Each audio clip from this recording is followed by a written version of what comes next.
The stench of death hung thick in the air, mingling with the acrid smoke of guttering candles and the metallic tang of blood.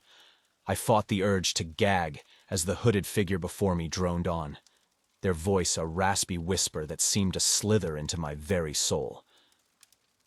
This was it, the point of no return, and yet I found myself powerless to resist.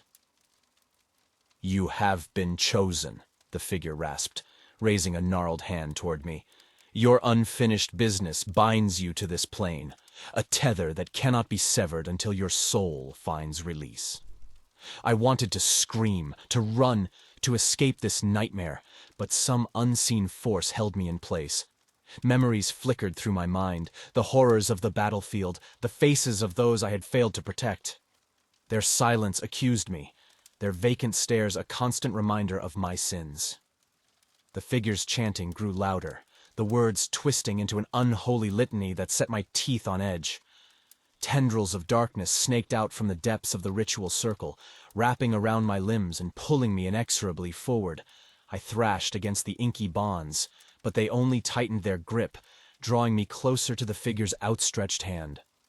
In that moment, I felt a coldness unlike anything I had ever experienced, a deep, penetrating chill that seeped into my very being, extinguishing the last flickering embers of warmth that lingered within me.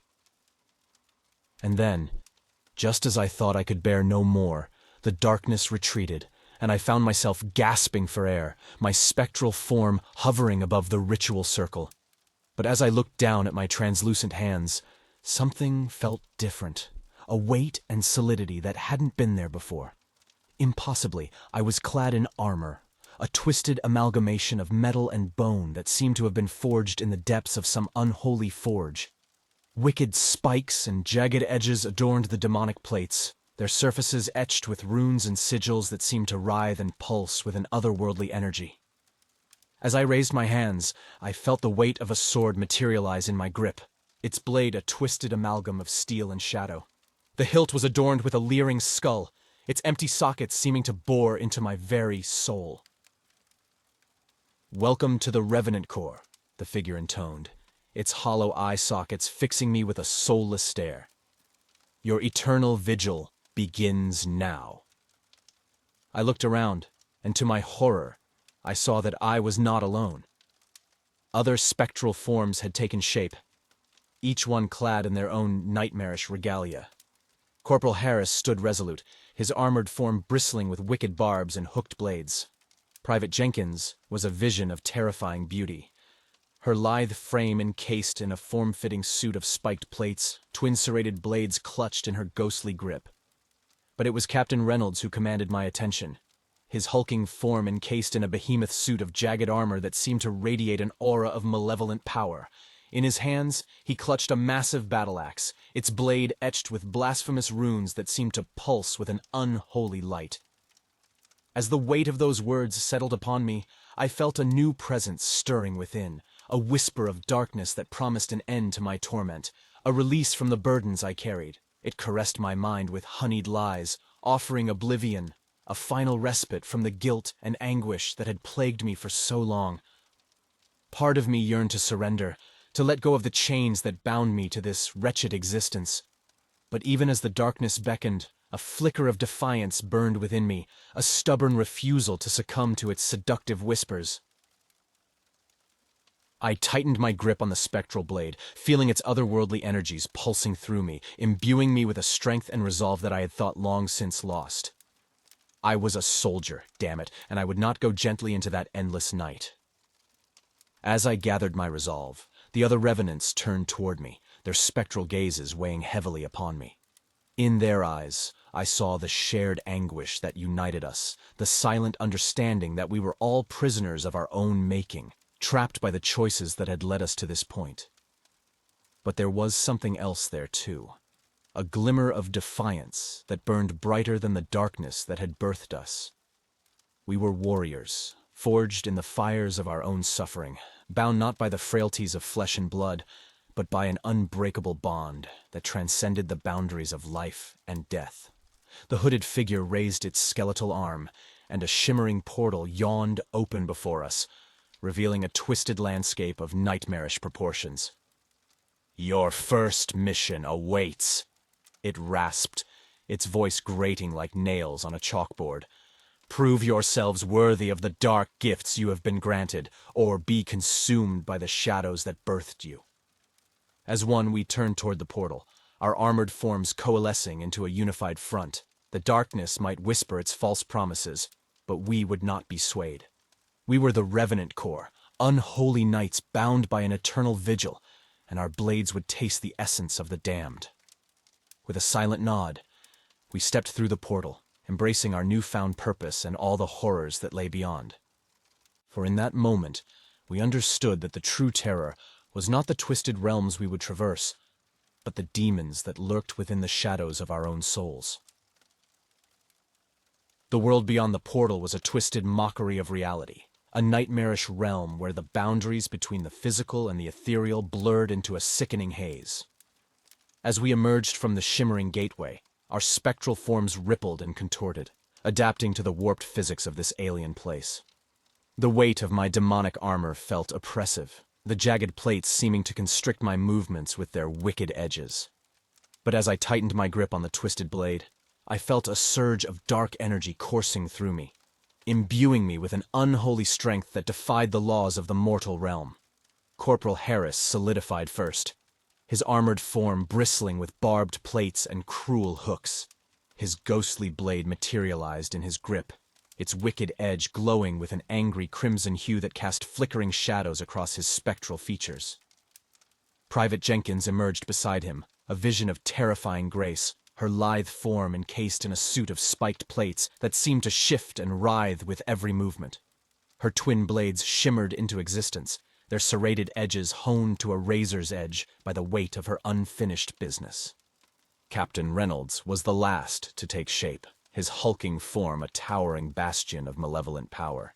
The massive battle-axe in his grip pulsed with an otherworldly energy, its blade etched with runes that seemed to writhe and undulate, as if possessed by some unholy intelligence.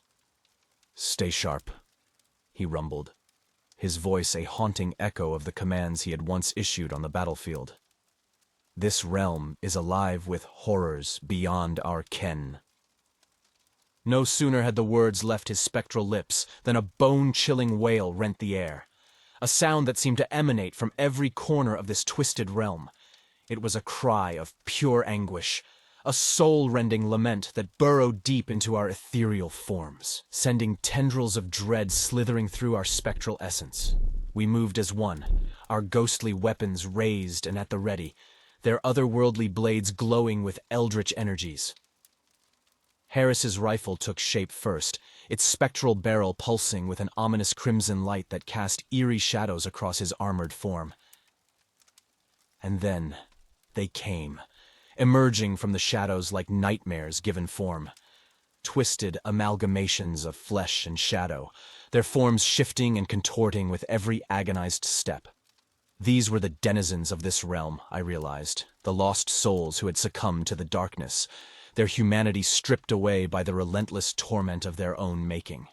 They surged toward us, their mouths gaping in silent screams, their claws outstretched in an effort to rend and tear. Harris opened fire first, his spectral rounds tearing through the ranks of the damned, their twisted forms erupting in bursts of inky vapor with every impact. Jenkins was a blur of motion, her blades carving intricate patterns through the air as she danced among the horde, her strikes precise and lethal. Captain Reynolds fought with the ferocity of a man possessed, his massive battle-axe cleaving through the twisted phantasms with every swing, their anguished wails echoing through the twisted landscape. As for me, I moved with a clarity of purpose I had not felt since my days on the mortal plane. My blade glowed crimson, its malevolent energies pulsing in time with the beat of my spectral heart. Each swing was accompanied by a silent prayer, a plea for absolution from the sins that had brought me to this point. The damned fell before me, their anguished screams reverberating through the twisted plains as I cut a swath through their ranks. But for every soul we banished, 2 more took its place, their numbers swelling with every passing moment. We fought with everything we had, our blades and bullets carving through the relentless horde, but the tide seemed endless, fueled by an insatiable hunger that knew no bounds. It was then that I felt it. A insidious presence slithering through the cracks of my mind, a seductive whisper that promised an end to the struggle, a release from the burdens that bound me to this existence. It caressed my thoughts with lies of oblivion, offering a respite from the guilt and anguish that had been my constant companion since the day I had first drawn breath. For a fleeting moment, I was tempted, my resolve wavering in the face of such sweet oblivion. But then I saw Harris, his ghostly form flickering as he poured every ounce of his spectral essence into the fight, his blade a crimson blur that carved through the ranks of the damned. I saw Jenkins, her blade spinning in an intricate dance of death, her unwavering determination a beacon in the darkness that threatened to consume us all. And I saw Captain Reynolds, his face a mask of grim resolve as he rallied us to him, his massive battle-axe cleaving through the relentless horde with every swing, the runes etched into its blade burning with an unholy light. In that moment, I realized that we were more than just a collection of lost souls bound by tragedy. We were a team, a brotherhood forged in the fires of our shared suffering, united by a common purpose that transcended the boundaries of life and death. And our blades would taste the essence of the damned until our vigil was complete. With a roar that echoed through the twisted plains, I redoubled my efforts, my spectral blade burning brighter as I poured every ounce of my unholy essence into the fight. The damned fell before us, their twisted forms dissipating into nothingness as we pushed forward, our blades and bullets carving a path through their ranks. And then, just when it seemed that we would be overwhelmed, a shimmering portal opened before us, beckoning us back to the mortal plane. Without hesitation, we plunged through, our armored forms coalescing into a unified whole as we passed through the shimmering veil. We emerged on the other side, battered and bruised, but victorious. The hooded figure awaited us, its hollow gaze appraising our spectral forms with an air of detached curiosity. "You have proven yourselves worthy," it rasped, its voice like the scrape of rusted metal. "But the road ahead is long, and the darkness will not surrender its hold so easily. Steel yourselves, Revenants, for the true battle has only just begun." As we gathered our strength, I could feel the weight of our first mission settling upon us like a shroud. We had glimpsed the true horror that lay beyond the veil, and we had faced it down, shoulder to shoulder, our blades tasting the essence of the damned. But even as triumph burned within us, I could not shake the feeling that this was merely the beginning, a taste of the nightmares that awaited us in the shadows. For in that moment, I knew that our vigil would be an endless one, and that the true battle lay not in the twisted realms we would traverse, but within the depths of our own souls. In the aftermath of our first foray into the twisted plains, a pall of silence hung over our spectral gathering.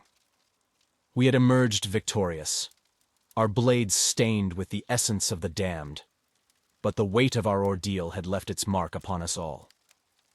As I surveyed my comrades, I saw the haunted look in their eyes, a reflection of the horrors we had witnessed beyond the veil. Corporal Harris stood apart from the group, his armored form motionless as he stared into the distance, his ghostly rifle clutched tight against his breastplate. The runes etched into its spectral barrel seemed to pulse with a malevolent energy, as if hungering for the next taste of battle. Private Jenkins was a study in contrasts, her lithe frame encased in a suit of wicked spikes and jagged edges, yet her delicate features betrayed a vulnerability that belied her deadly grace. Her twin blades hung loosely at her sides, their serrated edges still stained with the inky essence of the damned.